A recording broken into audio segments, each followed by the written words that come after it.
A normal blood sugar test can be one of the most dangerous lies told to older adults. Many are praised for a safe fasting number in the morning while their body is quietly being damaged the rest of the day. After each meal, sugar can rise and crash like a storm, straining the heart, clouding the brain, and slowly stealing the strength in the legs. The cruelest part is that these changes are often dismissed as just age, when in truth, they are the silent toll of unstable blood sugar. The story can be rewritten. Studies in both America and Japan show that even small shifts in how we eat, move, and time our daily routines can calm those hidden swings. A body that once felt unsteady can regain balance, energy can return, clarity can sharpen, and strength, thought to be slipping away, can hold firm for years longer. We are never powerless. Each simple step can protect memory, preserve independence, and extend the healthier seasons of life. If you keep trusting the old myths about sugar, you could be following habits that quietly shorten your life. Every day the damage builds, unseen but relentless. Stay with me, because in a moment I will reveal the 2 simple habits that have protected older adults more powerfully than any strict low-sugar rule. Habits that may mean the difference between years of strength or years lost too soon. I am Dr. Suzuki Sato, one of Japan's top nutritionists, and for over a century I have watched how these hidden sugar swings mislead good people. Have you ever been told your sugar changes are just age? Share your experience in the comments and consider subscribing so you do not miss the practical steps we explore here. Together, we will uncover the lie, reveal the truth, and step into habits that make every day more stable. The most dangerous myths are often the ones that sound the most comforting. With blood sugar, the lie is this: if your fasting number looks fine, then you are safe. For decades, many older adults have trusted that one test, proud when it came back normal, reassured when a doctor said, "No diabetes yet." But what the fasting number hides is the real story, the rise and crash after each meal. Think of it this way. A fasting test is like looking at a single still photograph from a long movie. The picture might show calm, but the scenes before and after are full of sudden storms. When you eat bread, rice, juice, or even fruit, your blood sugar rises quickly. In younger years, muscles soak it up fast. But after 60, with less muscle mass and slower response from insulin, that sugar lingers and then falls sharply.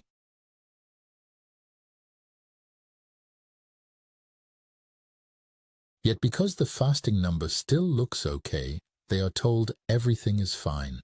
Imagine an ordinary day. Breakfast is toast with jam and coffee. For a short while you feel energized. But by mid-morning you are searching for something sweet, not because you are weak, but because your blood sugar has already crashed. Lunch brings noodles or rice. An hour later, your eyes grow heavy. You think it is age, but it is biology.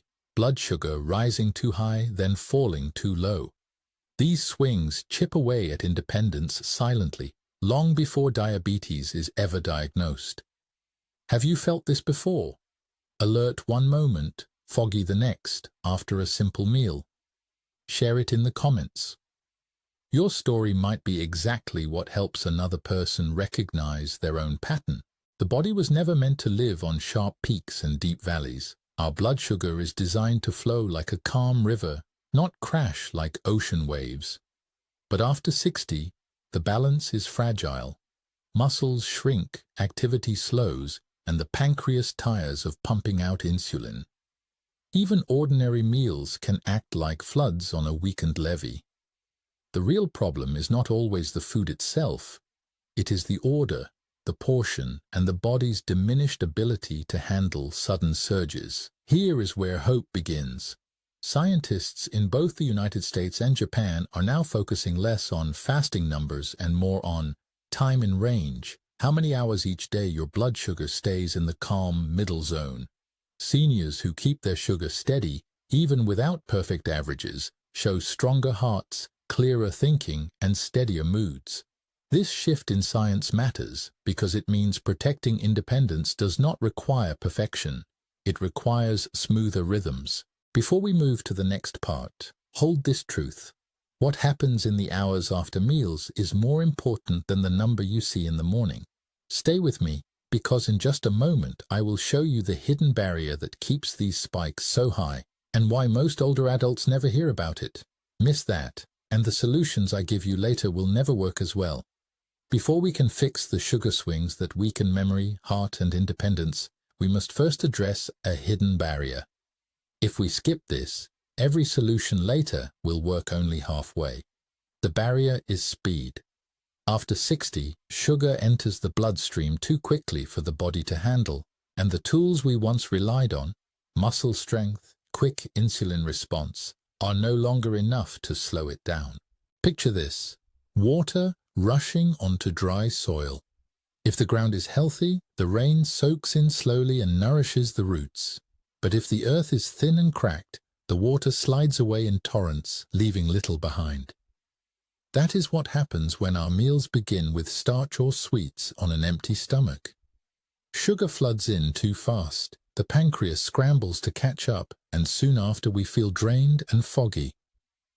Pay close attention here, because if you understand this one principle, you unlock the door to steadier days. Slowing down the first wave is what allows everything else to work. Japanese researchers discovered a simple sequence that helps. When older adults began their meals with vegetables or miso soup, then protein, and only afterward rice or bread, their blood sugar curves flattened like gentle hills instead of sharp peaks. It wasn't about eating less rice. It was about preparing the body first. In the United States, dietitians see the same effect with a small salad, a bit of beans, or a serving of yogurt before starch. The order of foods is as powerful as the amount. Another barrier is stillness. Muscles are the body's largest sugar sponge, but after 60, we naturally lose muscle, and many of us sit longer hours. The sponge shrinks, and when we remain seated after meals, it stays dry. A short, gentle walk, just 10 minutes, immediately after eating reopens that sponge. Studies in Tokyo and reviews from American clinics show this small window of movement lowers the post-meal spike more effectively than waiting until later. Even if walking outside isn't safe, standing at the counter, rising from a chair a few times, or slowly marching in place can open the same channels. The key is timing, right after the meal, not hours later. Don't drift now. The next part may be the one thing that keeps you independent years longer. Because once you know how to slow the surge and activate your muscles, the fixes I'll share soon can finally do their full work. Without this step, no diet or pill feels enough. Now, let me ask you, what is your biggest challenge in this pattern? Do you notice more sugar crashes after sweet foods? Or do you struggle most with tiredness after heavier starches? Share it in the comments. Your insight may speak for someone who has been feeling the same but didn't know why. And if you have not subscribed yet, remember, only a small share of viewers are subscribed.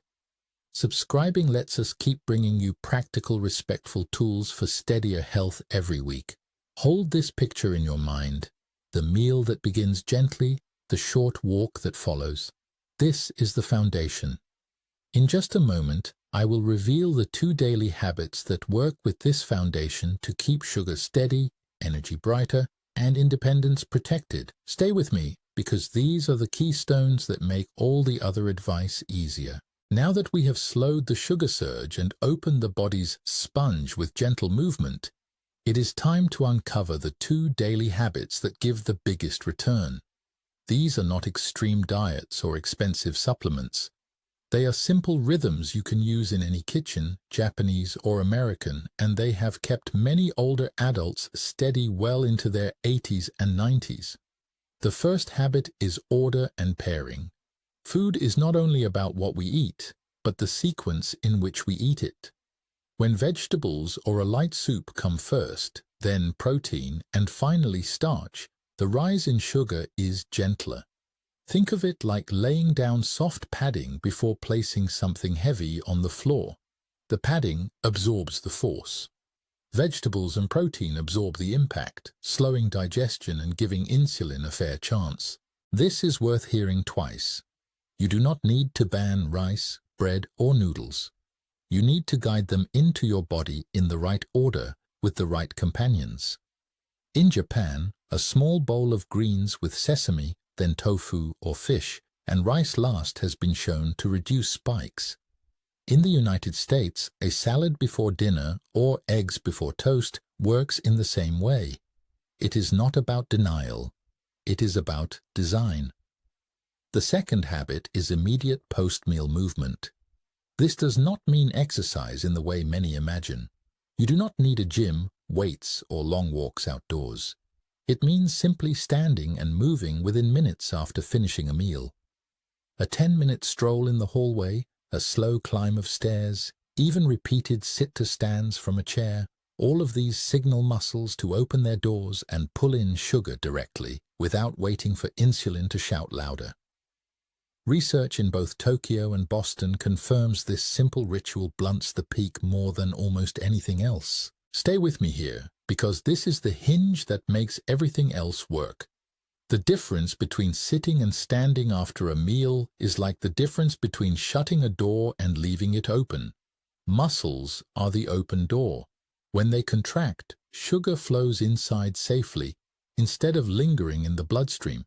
If walking feels unsafe, you can adapt. March in place holding the kitchen counter. Rise slowly from a chair 5 or 6 times.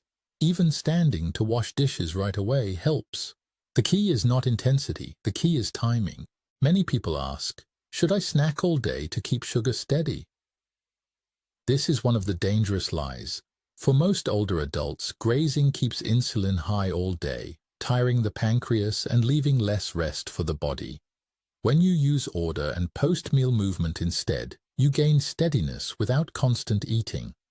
Of course, some exceptions exist. Those on insulin or certain medications may need carefully timed snacks. But for most, spacing meals and smoothing spikes works better than constant nibbling. Have you ever tried moving right after a meal? Did you notice a difference in how awake you felt or how steady your energy stayed? Share that in the comments. Your story may encourage someone else to test it for themselves. Before we move on, remember this: order and movement. Vegetables, protein, then starch. A short walk right after. These 2 habits alone can calm the storm more effectively than any single rule about avoiding carbs. In just a moment, I will explain how to fine-tune these steps for medications, cultural diets, and individual needs, so that no one feels excluded and everybody finds its balance. Don't miss this part, because without the fine-tuning, even the best habits can falter. By now, the 2 pillars are clear: eat in the right order and move right after meals. But here is the truth many forget: no single approach fits everybody. To protect your health, we must fine-tune these habits so they work safely for you, not against you. If you skip this step, even the best advice may stumble. Let's begin with medicines. Some of you may use insulin or pills that push sugar down quickly. If you add more post-meal movement without planning, your sugar may drop too low. This is not just uncomfortable, it can be dangerous. That is why I always say, bring your clinician into the conversation before changing your routine. With the right guidance, you can still use gentle movement after meals, but with closer monitoring and safe adjustments. Others live with conditions that change the way food should be handled. Kidney disease, for example, may limit how much protein your doctor recommends. High blood pressure may make salty soups, even traditional miso, less suitable. Digestive troubles may make raw vegetables harsh, but cooked greens, soft stews, or Japanese konnyaku noodles can still give you the fiber you need. The principle is flexible. The path bends to fit your life. This is worth holding on to. The goal is not to copy another person's plate. The goal is to calm your own body's sugar swings in a way that feels safe, satisfying, and sustainable. Culture also matters. For many in Japan, rice is not only food, it is memory, tradition, and comfort. Asking someone to abandon it forever can bring more harm than help. Instead, small shifts, adding barley to the rice, eating vegetables first, or walking immediately after, make rice a friend again, not an enemy. In American homes, where toast or cereal often begin the day, the same principle applies. Keep the foods you know, but change their order and pair them wisely. Eggs before toast, salad before pasta, soup before potatoes. Don't drift now, because what comes next may be the one thing that makes all the other changes stick. It is not only about what you eat or how you move, but also about how you live around the meal. Sleep and stress quietly shape sugar as much as bread or rice. A poor night's rest can raise morning sugar even before breakfast. A stressful afternoon can turn the same lunch into a sharper spike than usual. We cannot erase every stress or guarantee perfect sleep, but we can soften their edges. A glass of water on waking, a brief breath before eating, a 10-minute daylight walk. These are small shields that make the whole system steadier. Let me share a small story. An 82-year-old patient once told me she dreaded giving up rice. Instead, we kept her rice, but she began with a little miso soup and spinach first, blended her rice with barley, and walked her apartment hallway after each meal. She also started drinking water first thing in the morning. 3 months later, her sugar curves were smoother, her afternoons clearer, and she told me she felt more awake for evening phone calls with her grandchildren. Nothing extreme, just gentler patterns. Stay with me now, because in the final segment, I will take all of these lessons and weave them into a simple rhythm you can follow starting tomorrow morning. Think of it as a today plan, not a perfect plan.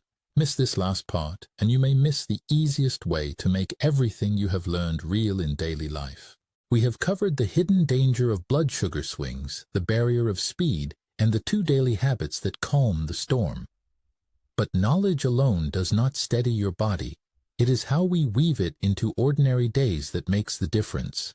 So let us imagine together how tomorrow could unfold if you bring these steps into your routine. Picture the morning. You wake and drink a small glass of water before anything else, softening the natural rise that comes with dawn. When breakfast arrives, instead of starting with bread or juice, you begin with something gentle, perhaps a warm bowl of miso soup, or in an American kitchen, a few spoonfuls of yogurt or some cooked spinach with a drizzle of vinegar.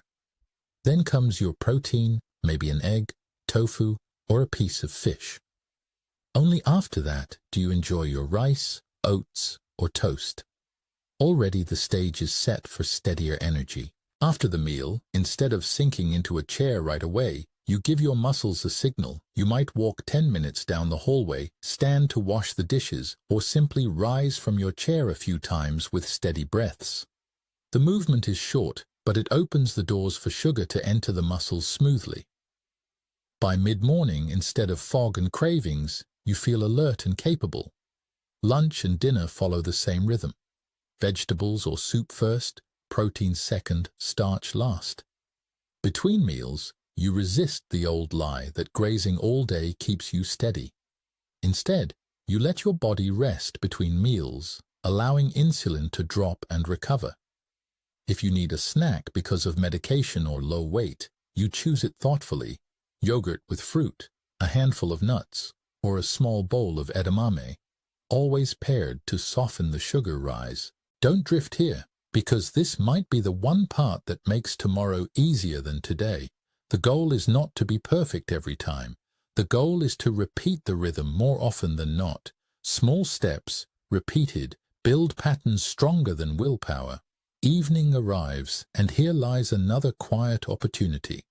Many older adults benefit from finishing supper a little earlier, giving the body more time overnight to reset insulin sensitivity.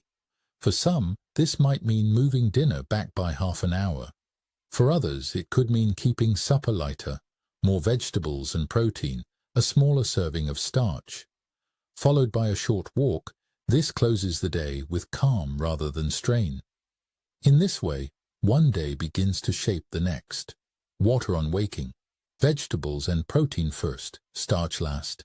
10 minutes of gentle movement, meals spaced with intention. Sleep and stress softened where we can.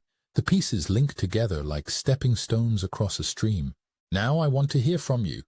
Which step feels most possible for you this week? Will you try moving after meals or changing the order of your plate? Or perhaps drinking water before breakfast? And what surprised you most today? Share your answer in the comments. We read every note, and your choice may encourage someone else to begin. Stay with me for the closing words, because the journey does not end here. In the final moments, I will remind you of the one clear action to take this week and why protecting your sugar is the same as protecting your future. We began with a hard truth. Many seniors are told their fasting sugar looks fine, while hidden spikes after meals quietly damage memory, heart, and strength. We uncovered the lie that calm numbers in the morning means safety, when in fact the danger is often in the swings no one is measuring. But we did not end in fear. We saw hope. We saw that by changing the order of our meals, by moving gently right after eating, and by shaping our daily rhythm, the same body that once felt fragile can steady itself again. Science from both Japan and America agrees. Time spent in the calm middle range of blood sugar protects independence better than any single lab number. This is worth remembering twice. It is not perfection that matters. It is pattern. Each time you place vegetables and protein before starch, each time you walk or stand after a meal, you are building a shield against decline. Small actions, repeated, matter more than big promises kept only once. So here is your clear step for the week ahead. Choose one meal each day and reshape its rhythm. Begin with something savory, eat your protein next, and keep the starch for last. When the meal is done, stand and move for just 10 minutes. This one adjustment can change how steady you feel all day. Now, tell me in the comments which habit you will try first and what surprised you most in this journey. We read every word, and your decision may spark someone else's change. Remember, protecting your sugar is protecting your future. And the best time to begin is not next month or next year. The best time is the very next meal. This is worth hearing twice. Fasting sugar does not reveal the daily roller coaster. Research from Harvard has shown that older adults with normal fasting readings but large post-meal spikes still had a much higher risk of heart disease. In Japan, long-term studies found that seniors whose blood sugar climbed too high 2 hours after a meal were more likely to develop dementia, even if their overall averages looked acceptable. Pay close attention here, because once you see this hidden damage, you can never unsee it.